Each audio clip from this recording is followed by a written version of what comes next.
Hello friends, कैसे हैं आप लोग। मैं अरविंद मौर्य आपका अपने यूट्यूब चैनल इंटरेस्टिंग केमिस्ट्री में स्वागत करता हूं। तो फ्रेंड्स, आज हम लोग देखने वाले हैं क्लास 10th साइंस का फर्स्ट चैप्टर रासायनिक अपक्रियाएं एवं समीकरण। ठीक है, तो इसमें हम लोग को देखना है बोर्ड के हिसाब से जो बोर्ड में क्वेश्चन ज़्यादा पूछे जाते हैं, इंपॉर्टेंट क्वेश्चन। ठीक है, जो कि एग्जाम में आने के चांसेस ज़्यादा होते हैं। ठीक है, तो जैसे कुछ ही इंपॉर्टेंट क्वेश्चन लिया गया है, जैसा कि आप लोग देख पा रहे होंगे, important question for board exam 2021-22। ठीक है, तो इसमें पहला क्वेश्चन है रासायनिक अपक्रियाओं के प्रकार। तो देखिए, जैसे कि रासायनिक अपक्रियाओं के प्रकार में हम लोग देखें तो इसमें टोटली 5 प्रकार से लिखा गया है यहाँ पर।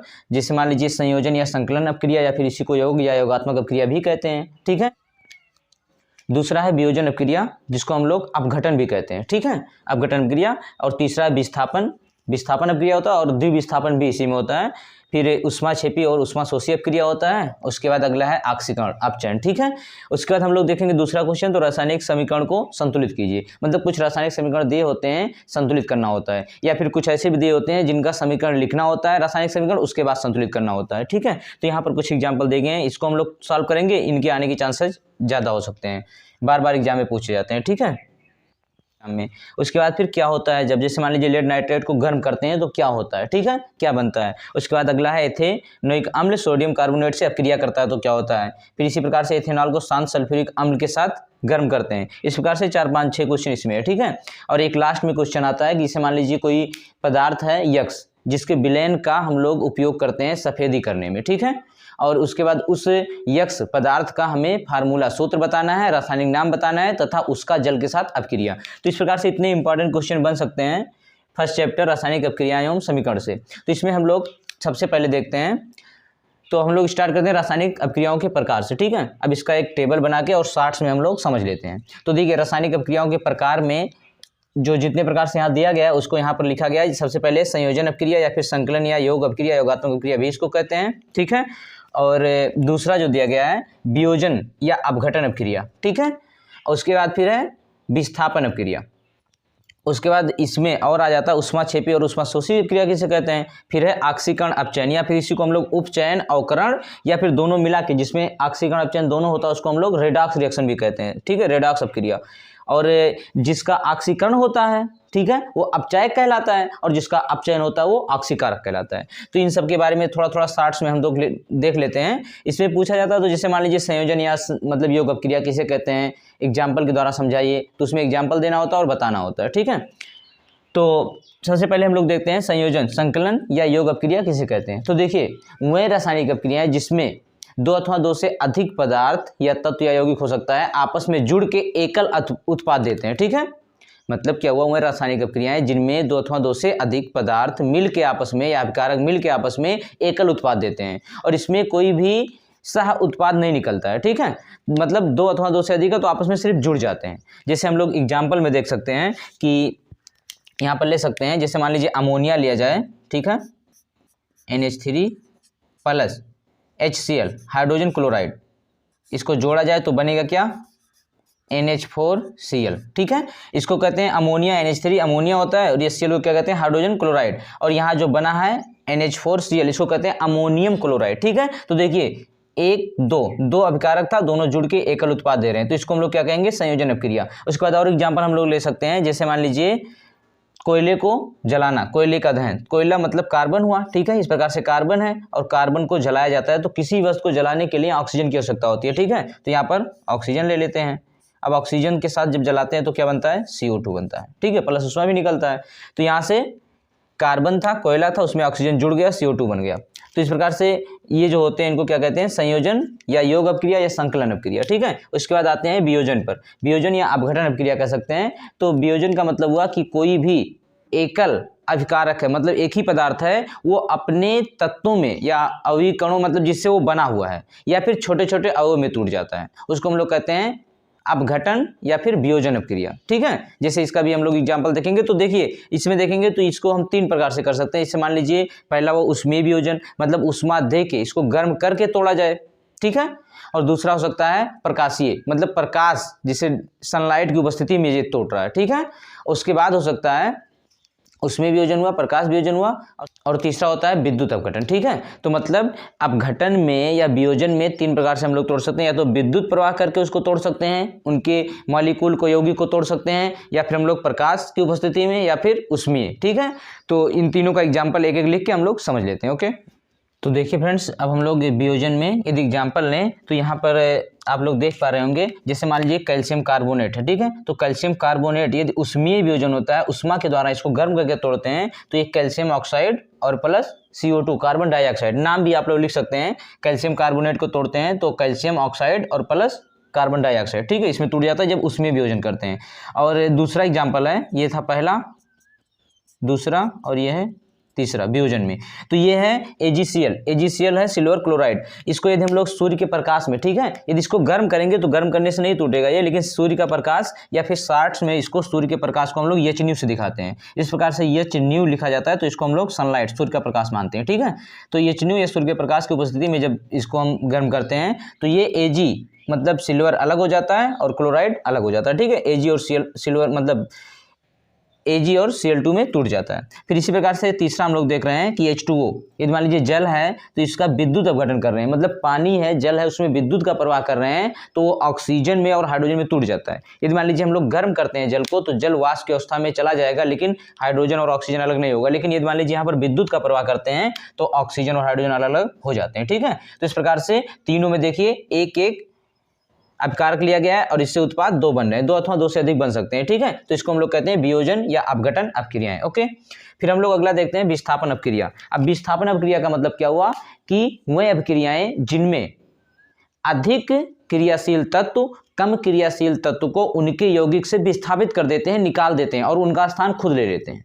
ठीक है, जैसे मान लीजिए कि अधिक क्रियाशील मतलब जिनका क्रियाशीलता अधिक है। जैसे मान लीजिए यदि हम लोग घर पे हैं, ठीक है, और घर पे हम कहीं से आ रहे हैं और पापा चेयर पर बैठे हैं, ठीक है, तो वो अधिक क्रियाशील हैं, हमसे सीनियर हैं, तो हम उनको उठा के अलग नहीं करेंगे, वो कुर्सी नहीं छोड़ेंगे, चेयर नहीं छोड़ेंगे। लेकिन यदि मान लीजिए हम चेयर पर बैठे हैं और पापा कहीं से आ रहे हैं, तो वो चेयर हम छोड़ देंगे। ठीक है, हम कम क्रियाशील हैं, हमारा वैल्यू वहाँ पर कम है। ठीक है, तो हम चेयर छोड़ देते हैं और वो चेयर पर बैठ जाते हैं। तो इसी प्रकार से हम लोग यहाँ समझते हैं कि विस्थापन अपक्रिया में क्या होता है कि कम क्रियाशील तत्व को उनके यौगिक से अधिक क्रियाशील तत्व आके उनको विस्थापित कर देता है। ठीक है, जैसे एग्जांपल में हम लोग देखेंगे तो यहाँ देख सकते हैं कि मान लीजिए हम लोग ले रहे हैं Fe, ठीक है, आयरन को डाल रहे हैं किसमें, CuSO4 कॉपर सल्फेट में, तो क्या होता है ये Fe जो होता है अधिक क्रियाशील होता है, इसलिए कॉपर सल्फेट के विलयन से कॉपर को विस्थापित कर देता है और कॉपर का स्थान खुद ले लेता है। तो यहाँ से बनता क्या है, FeSO4 और प्लस यहाँ से Cu निकल जाएगा, Cu, ठीक है, कॉपर अलग हो जाता है। अब देखिए यहाँ पर एक क्वेश्चन और पूछा जाता है कि जो कॉपर सल्फेट का विलयन होता है वो ब्लू कलर का होता है, नीला, तो इसका कलर यदि मान लीजिए हम लोग कहते हैं कि जब हम आयरन के कील को, लोहे के कील को कॉपर सल्फेट के विलयन में डुबोते हैं तो कॉपर सल्फेट का कलर चेंज हो जाता है। तो ऐसा क्यों होता है, तो बस वही रीजन है कि विस्थापन अपक्रिया, यहाँ से Fe जाता है, कॉपर को विस्थापित कर देता है, तो Fe उसमें विलयन में हो जाता है, FeSO4 बना लेता है और ये अलग हो जाता है, कॉपर अलग हो जाता है। ठीक है, इसी कारण से यदि हम लोग कॉपर सल्फेट के विलयन में Fe मतलब लोहे का कोई कील डुबोते हैं, रखते हैं, तो क्या होता है, इस विलयन का कलर चेंज हो जाता है। ठीक है, भूरा हो जाता है। उसके बाद और एग्जांपल देख सकते हैं, जैसे मान लीजिए हम लोग जिंक ले रहे हैं और प्लस H2SO4, तो यहाँ से क्या होता है, जिंक अधिक क्रियाशील है, यहाँ हाइड्रोजन है, SO4, इसको चेयर मान लो, तो इस चेयर पर मान लीजिए हम बैठे हैं, तो यदि पापा आ रहे हैं तो इस चेयर को खाली करना पड़ेगा, तो यहाँ से हाइड्रोजन गैस निकल जाएगा और जिंक आके यहाँ पर इसका स्थान ले लेगा। तो यहाँ क्या बनेगा, ZnSO4 और प्लस H2। ठीक है, तो इस प्रकार की अपक्रियाओं को हम क्या कहते हैं, विस्थापन अपक्रिया। ठीक है, अब हम लोग आगे देखते हैं ऊष्माक्षेपी तथा ऊष्माशोषी अपक्रिया क्या होता है, उसके बाद ऑक्सीकरण और अपचयन अपक्रिया। ओके, तो फ्रेंड्स अब हम लोग बात करते हैं ऊष्माक्षेपी और ऊष्माशोषी अपक्रियाओं के बारे में। ठीक है, तो देखिए ऊष्माक्षेपी अपक्रिया की बात करें तो कह सकते हैं कि वह सभी अपक्रियाएं या वह रासायनिक अपक्रियाएं जिनके फलस्वरूप, मतलब यदि रासायनिक अपक्रिया हो रहा है तथा ऊष्मा भी निकल रहा है, ऊष्मा या ऊर्जा भी निकल रहा है, तो उसको हम लोग कहते हैं ऊष्माक्षेपी अपक्रिया। ठीक है। जस्ट इसका अपोजिट होगा उष्मा शोषी अपक्रिया। यदि मान लीजिए कोई रासायनिक अपक्रिया हो रहा है और उसके दौरान उष्मा लग रहा हो, मतलब अपक्रिया करने के लिए हमको उष्मा देना पड़े, ठीक है, तो उसको हम लोग क्या कहते हैं, उष्मा शोषी अपक्रिया। अब इसको हम लोग एक एक एग्जाम्पल से समझते हैं। तो फ्रेंड्स यदि हम लोग एग्जाम्पल में देखें तो यहाँ उष्माक्षेपी के लिए कह सकते हैं। उष्माक्षेपी का मतलब क्या हुआ कि जिस अपक्रिया के दौरान उष्मा निकल रहा हो, ठीक है। तो यहाँ पर ले सकते हैं, जैसे मान लीजिए कार्बन ग्रेफाइट, ठीक है, ग्रेफाइट को यदि जलाएं तो किसकी उपस्थिति में, ऑक्सीजन की उपस्थिति में जलाएंगे। तो यदि ये जल रहा है तो क्या बन रहा है, CO2, ठीक है। तो यदि कार्बन को हम जला रहे हैं तो यहाँ हमें उष्मा मिलता है लगभग कितना, 94 किलो कैलोरी, ठीक है।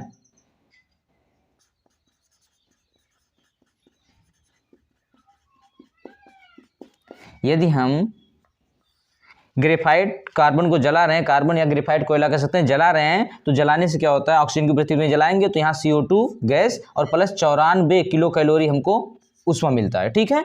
तो इसको हम लोग क्या कहेंगे, उष्माक्षेपी अपक्रिया। या फिर और मान लीजिए एग्जाम्पल होता है, जैसे मान लीजिए कहते हैं श्वसन अपक्रियाओं के, क्वेश्चन ये भी पूछा जा सकता है कि श्वसन अपक्रिया को हम लोग उष्माक्षेपी अपक्रिया कहते हैं क्यों। तो देखिए जो श्वसन अपक्रिया होता है उसमें क्या होता है, ग्लूकोज ऑक्सीजन की उपस्थिति में जलता है, मतलब जो हम लोग भोजन करते हैं वो छोटे छोटे पार्ट में टूट जाता है, टूटने से हमको ऊर्जा मिलता है, ठीक है, जिससे हम कार्य को कर सकते हैं। किसी भी कार्य को करने के लिए ऊर्जा की आवश्यकता होती है, तो हम जो भोजन करते हैं वो छोटे छोटे टुकड़ों में टूट जाता है और उसके बाद ऑक्सीजन की उपस्थिति में उसका दहन होता है जिससे ऊर्जा मिलता है, ठीक है। तो इसलिए ऊर्जा निकलता है, ऊर्जा मिल रहा है हमको, इसलिए उसको क्या कहते हैं, श्वसन अपक्रिया को हम लोग उष्माक्षेपी अपक्रिया। तो ये भी एक एग्जाम्पल हुआ उष्माक्षेपी अपक्रिया का, ठीक है। उसके बाद उष्माशोषी की बात करेंगे हम लोग, तो उष्माशोषी अपक्रिया में एग्जाम्पल लिख सकते हैं, जैसे मान लीजिए N2 नाइट्रोजन है और प्लस O2 ऑक्सीजन है। तो यदि इनका अपक्रिया होता है तो इनका अपक्रिया मान लीजिए देखो, नाइट्रोजन और ऑक्सीजन आपस में मिलेंगे, अपक्रिया करेंगे, NO बनाएंगे, नाइट्रिक ऑक्साइड बनाएंगे। लेकिन यहाँ ऑक्सीजन और नाइट्रोजन के बीच का बॉन्ड तोड़ने के लिए, जैसे नाइट्रोजन भी इस प्रकार से नाइट्रोजन ट्रिपल बॉन्ड नाइट्रोजन होता है और ऑक्सीजन डबल बॉन्ड ऑक्सीजन होता है, ठीक है। अब इनको जोड़ना है तो पहले तोड़ना पड़ेगा तभी जुड़ेंगे, क्योंकि अपक्रिया में क्या होता है, पुराने बांड टूटते हैं और नए बांड बनते हैं। तो इनको तोड़ने के लिए हमें पहले उष्मा देना पड़ता है, उसके बाद अपक्रिया होता है। तो यहाँ लगभग 45 किलो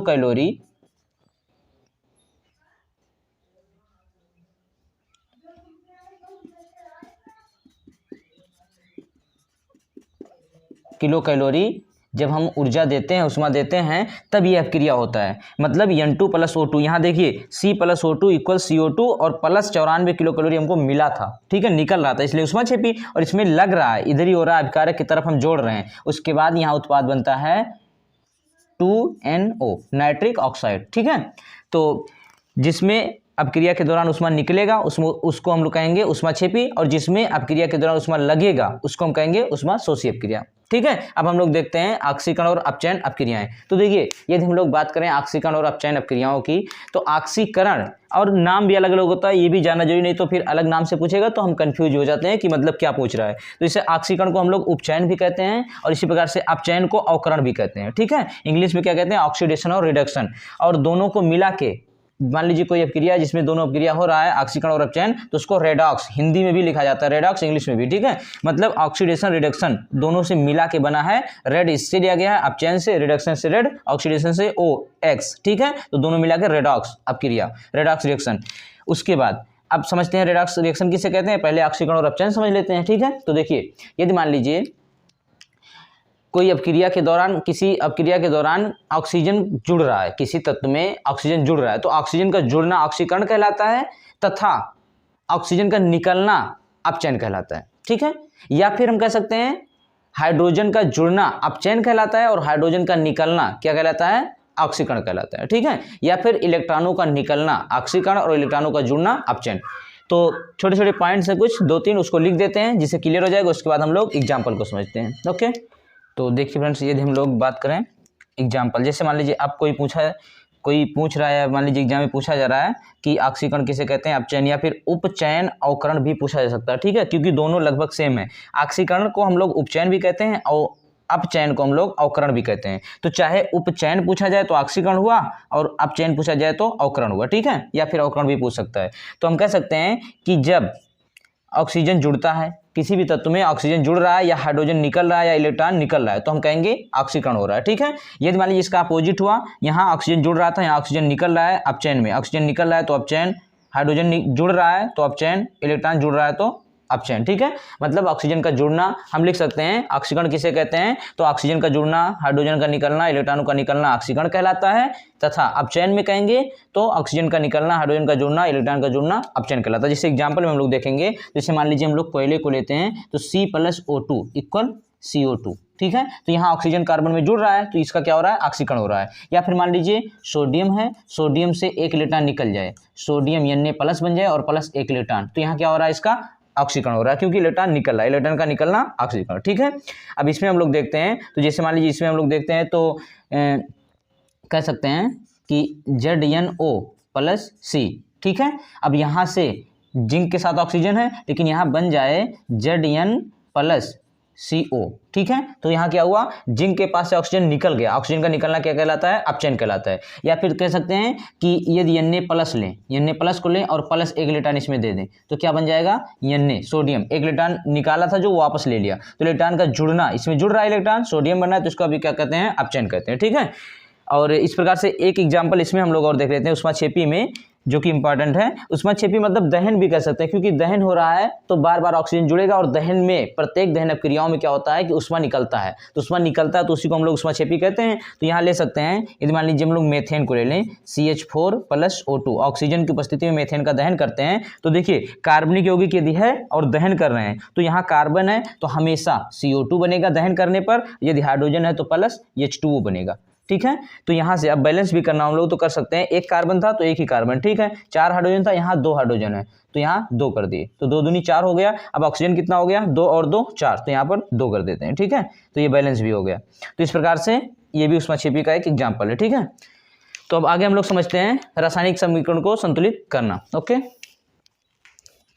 यदि आप लोगों को इसके स्क्रीनशॉट लेना हो तो ले सकते हैं, नहीं तो फिर अच्छे से जितना प्रैक्टिस करेंगे उतना ही अच्छे से तैयार हो जाएगा, ठीक है, एग्जाम के लिए। तो अब बहुत शॉर्ट्स में बताया गया, लेकिन इतना इंपॉर्टेंट है, यदि आप लोग बार बार लिख के तैयार कर रहे हैं तो अच्छे से तैयार हो जाएगा, ठीक है। और बहुत ही इंपॉर्टेंट है, एग्जाम में आ भी सकता है, और इसमें से जरूर कुछ ना कुछ पूछा जाएगा, ठीक है, इन अपक्रियाओं में से, ओके। तो अब आगे हम लोग चलते हैं, रासायनिक समीकरण को संतुलित करते हैं। तो फ्रेंड्स अब हम लोग क्या करते हैं, रासायनिक समीकरण को संतुलित करते हैं, और तो इसको हम लोग यहीं पर करके देख लेते हैं, क्योंकि कुछ खास उसमें नहीं करना है। तो देखिए सबसे पहले हम लोग ये देखते हैं कि ये है अभिकारक का साइड, ठीक है, और ये है उत्पाद। तो सबसे पहले अभिकारक और उत्पाद में हम लोग देखते हैं कि किस तरफ और कौन सा तत्व तो अधिक संख्या में है, ठीक है। इसको यदि डिटेल में समझना है, इसके नियम को समझना है, तो इसके पहले एक वीडियो अपलोड कर चुके हैं जिसमें हम लोग टोटल इस चैप्टर को पूरा डिटेल में पढ़ाया गया, ठीक है। तो उसको आप लोग जाके चैनल पर देख सकते हैं। तो यहाँ पर हम लोग देखते हैं, तो यहाँ पर सबसे पहले देखिए किस साइड में कौन सा तत्व ज्यादा है। तो कार्बन यहाँ 6 है, हाइड्रोजन 12 है, और ऑक्सीजन भी 6 है। इधर कितना है, कार्बन कितना, इधर 6 है और इधर सिर्फ एक ही है, तो इधर कार्बन 6 कर देते हैं, ठीक है। अब 6 कार्बन हो गया, तो यहाँ पर फिर देखते हैं हाइड्रोजन कितना है, 12, इधर हाइड्रोजन कितना है, 2, तो यहाँ पर क्या करेंगे 6 कर देंगे, तो 6 दूनी 12, हाइड्रोजन इधर भी हो गया। उसके बाद क्या करेंगे, अब मान लीजिए हम लोग ऑक्सीजन को देखते हैं, तो यहाँ कितना ऑक्सीजन है, 6, यहाँ सबसे पहले इधर देखते हैं, 6 दूनी 12 और 6 18, और इधर कितना है, तो सिर्फ 6 और ये 2 है। तो यहाँ पर यदि मान लीजिए हम लोग 6 कर देते हैं, तो 6 दूनी 12 और 6 18, 6 दूनी 12 और 6 18, तो ये हो गया संतुलित, ठीक है। उसके बाद इसको देखते हैं Cu2S, यहाँ पर Cu2O और ये SO2 है, तो यहाँ पर ऑक्सीजन कितना है, 2, और यहाँ पर 2 और एक 3 है। तो यहाँ पर यदि मान लीजिए हम लोग 2 लगाएंगे तो 4 हो जाएगा, तो इसके पहले क्या करते हैं, यहाँ पर एक ऑक्सीजन है तो यहाँ पर 2 कर देते हैं, ठीक है। अब यहाँ 2 ऑक्सीजन और 2 4 ऑक्सीजन हो गया, लेकिन Cu कितना हो गया, 2 दूनी 4 हो गया, तो यहाँ पर भी Cu को 4 करने के लिए यहाँ से 2 से गुणा करते हैं। अब 2Cu2S हो गया यहाँ पर, तो क्या करते हैं, यहाँ से यहाँ भी 4 सही है, फिर यहाँ पर सल्फर कितना 2 हो गया, तो यहाँ पर 2 सल्फर कर देते हैं, ठीक है। अब ऑक्सीजन जोड़ते हैं, कितना हो गया, ऑक्सीजन यहाँ 2 दूनी 4 और 2 6, और यहाँ कितना ऑक्सीजन है, सिर्फ 2 है, तो यहाँ पर 3 से गुणा कर देते हैं, 3 दूनी 6 ऑक्सीजन हो गया। अब एक बार देख लेते हैं, तो कितना कॉपर है, कॉपर सल्फाइड है, तो यहाँ पर 2 दूनी 4 कॉपर, यहाँ भी 4 कॉपर, ऑक्सीजन 6 है, यहाँ पर 2 और 3 दूनी 2 दूनी 4, 4 और 2 6, ठीक है। सल्फर 2 है, यहाँ भी सल्फर 2 है, तो सभी बैलेंस हो गए हैं। तो ये पहला हो गया हमारा, दूसरा हो गया, तीसरे में देखते हैं MnO2 + HCl, ठीक है, मैग्नीज ऑक्साइड या डाइऑक्साइड भी कह सकते हैं। उसके बाद फिर यहाँ मैग्नीज क्लोराइड या डाइक्लोराइड, मैग्नीज डाइक्लोराइड भी कह सकते हैं। उसके बाद H2O + Cl2। तो यहाँ पर सबसे पहले हम लोग देखते हैं, यहाँ कितना क्लोरीन लिया गया है, 2, ठीक है। तो यहाँ पर हम लोग 2 कर दें तो क्लोरीन तो हो जाएगा, लेकिन यदि हम लोग ऑक्सीजन सबसे पहले देखें तो यहाँ पर 2 ऑक्सीजन है, यहाँ पर एक ही है, एक ऑक्सीजन है तो यहाँ पर 2 कर देते हैं। अब ये 2 ऑक्सीजन हो गया, लेकिन हाइड्रोजन कितना हो गया 4। अब ये 4 हाइड्रोजन हुआ तो इधर भी हाइड्रोजन एक ही जगह पे यहाँ है, तो यहाँ पर हम लोग 4 करने के लिए डायरेक्ट 4 करना पड़ेगा, क्योंकि इसके अणुओं में हम लोग कोई चेंजिंग तो कर नहीं सकते हैं कि यहाँ पर 4 कर सकते हैं, H4Cl हो जाएगा, गलत हो जाएगा। हम लोग इसके जो भी अणु दिया गया इसके बीच में कोई चेंजिंग नहीं कर सकते हैं, परिवर्तन नहीं ला सकते हैं, सिर्फ इसकी संख्या में, टोटल की संख्या में परिवर्तन ला सकते हैं, ठीक है। इसीलिए इन सबके नियम को अच्छे से बताया गया है, वीडियो जाके आप लोग जरूर देखें, ठीक है, प्ले लिस्ट में मिल जाएगा। तो यहाँ पर देखिए HCl हुआ, उसके बाद फिर यहाँ पर 4 हाइड्रोजन, ठीक है। अब Cl कितना हुआ 4, यहाँ पर 2 लगा देंगे, क्योंकि 2 Cl है, 2 दूनी 4 हो गया। अब Mn 2 हुआ तो यहाँ पर 2 लगा देंगे। अब आगे हम लोग देखते हैं, यहाँ पर ऑक्सीजन 4 हो गया और यहाँ पर 2 है, ठीक है। तो ये 2 ही ऑक्सीजन है और यहाँ पर कितना ऑक्सीजन हो गया 4। तो क्या करते हैं, NO2 4HCl और MnCl2 2H2O Cl2, यहाँ पर 2 क्लोरीन है, यहाँ पर 2 क्लोरीन है, तो 2 2 4 क्लोरीन इधर हो गया और यहाँ पर भी 4 क्लोरीन हो गया, ठीक है। और 4 हाइड्रोजन इधर है, 4 हाइड्रोजन इधर है। ऑक्सीजन देखते हैं तो 2 ऑक्सीजन इधर है और 2 यहाँ पर 2 नहीं रहेगा, ठीक है, क्योंकि मैंगनीज एक ही है तो यहाँ भी एक मैंगनीज है और यहाँ 2 ऑक्सीजन तो यहाँ भी 2 ऑक्सीजन, ठीक है। इस प्रकार से ये भी हमारा बैलेंस हो गया। अब इसको हम लोग देखते हैं तो यहाँ पर दिया गया Fe-H2O, ये Fe3O4H2। तो यहाँ पर सबसे पहले हम लोग देखते हैं यहाँ पर कितना आयरन लिया गया, इसमें 3, तो यहाँ पर 3 कर देते हैं, ठीक है, क्योंकि यहाँ पर हम लोग कोई चेंजिंग कर नहीं सकते हैं, तो चेंजिंग हमें करना पड़ेगा टोटल की संख्या में। तो 3 आयरन हो गया। अब यहाँ 3 हुआ, फिर देख रहे हैं यहाँ ऑक्सीजन कितना है 4, तो यहाँ एक ही ऑक्सीजन लिया गया तो यहाँ पर डायरेक्ट करते हैं 4। अब ये 4 ऑक्सीजन यहाँ हो गया, 4 ऑक्सीजन यहाँ हो गया। फिर यहाँ हाइड्रोजन कितना हो गया 4 दूनी 8, तो यहाँ पर क्या कर देते हैं हम लोग 4, ठीक है। अब 4 दूनी 8 ऑक्सीजन हाइड्रोजन यहाँ हो गया और 8 हाइड्रोजन यहाँ हो गया, ठीक है। उसके बाद ये 2 जो बच रहे हैं इसको हम लोग लिख लेते हैं, क्योंकि रासायनिक समीकरण भी लिखना है, उसके बाद संतुलित करना है। तो सबसे पहले मान लीजिए दिया गया जिंक प्लस सिल्वर नाइट्रेट, तो हम लोग लिखते हैं जिंक, ये यहाँ पर जिंक Zn और plus silver nitrate, formula AgNO3, ठीक है। उसके बाद है जिंक नाइट्रेट प्लस सिल्वर, यहाँ क्या बनेगा ZnNO3 और प्लस सिल्वर Ag। अब इसको संतुलित करना है, ठीक है। तो देखिए यहाँ पर जो जिंक के साथ नाइट्रेट आता है वो यहाँ पर 2 आता है, क्योंकि यहाँ पर 2 प्लस होता है तो इसके पास 1 माइनस होता है तो 2 नाइट्रेट जुड़ेगा। अब यहाँ पर बैलेंस यदि करना हम लोगों को तो क्या करेंगे, सबसे पहले देखेंगे जिंक यहाँ कितना है 1 है, तो यहाँ पर भी 1 है, ठीक है। अब यहाँ Ag कितना 1 है, इधर भी 1 है, ठीक है, लेकिन NO3 कितना है 2 है, तो यहाँ तो हम लोग 2 कर नहीं सकते हैं क्योंकि ये फार्मूला गलत हो जाएगा, ठीक है। सिल्वर नाइट्रेट का फार्मूला होता है AgNO3। अब यहाँ पर 2 है तो यहाँ पर हम लोग 2 कर सकते हैं। यदि यहाँ पर 2 करेंगे तो NO3 तो 2 हो गया, लेकिन Ag भी 2 हो गया, तो यहाँ पर भी हम लोग 2 कर देंगे, ठीक है। बस इसी के साथ ये भी बैलेंस हो गया। अब हम लोग देखते हैं मैग्नीशियम प्लस हाइड्रोजन क्लोराइड, ठीक है, और मैग्नीशियम क्लोराइड प्लस हाइड्रोजन, तो इसको भी देख लेते हैं। तो इसमें भी कुछ खास नहीं करना है, मैग्नीशियम मतलब Mg प्लस HCl और इक्वल क्या बन रहा है मैग्नीशियम क्लोराइड मतलब MgCl2 और प्लस हाइड्रोजन H2। तो हाइड्रोजन कभी रहेगा तो हाइड्रोजन H2 के फॉर्म में ही रहेगा। अब देखिए यहाँ पर H2 2 है तो यहाँ पर भी 2 कर देंगे, ठीक है, क्योंकि 2H और 2Cl Cl2 H2, ठीक है, और मैग्नीशियम एक ही, बस ये भी बैलेंस हो गया, ठीक है। तो इसी के साथ ये हमारा जो रासायनिक समीकरण को संतुलित करना था ये पूरा हो गया। अब हम लोग देखते हैं क्या होता है जब, ठीक है, इसमें कुछ क्वेश्चन दिए गए उसको हम लोग समझ लेते हैं। क्या होता है जब में पहला क्वेश्चन तो दिया गया है लेड नाइट्रेट को गर्म करते हैं, ठीक है। तो सबसे पहले और देखिए इनके जो भी फार्मूले हैं इनको थोड़ा सा आप लोग बार बार लिख के याद कर लेंगे, तैयार कर लेंगे, ठीक है, क्योंकि जब फार्मूला ही नहीं आता रहेगा तो हम लोग कुछ नहीं कर पाएंगे। इसलिए जैसे अब यहाँ दिया है लेड नाइट्रेट को गर्म करते हैं, तो हमें जब लेड नाइट्रेट का फार्मूला पता रहेगा तभी हम कर सकते हैं, ठीक है। और इसके बारे में डिटेल में बताया गया, आप लोग जाके वीडियो जरूर देखें। या फिर 9th से रिलेटेड कुछ चीज़ें हैं तो 9th में भी ये चैप्टर पूरा हो गया है, ठीक है। इससे रिलेटेड जो फार्मूला बनाते कैसे हैं, फार्मूले को लिखते कैसे हैं, उसको भी आप लोग देख सकते हैं।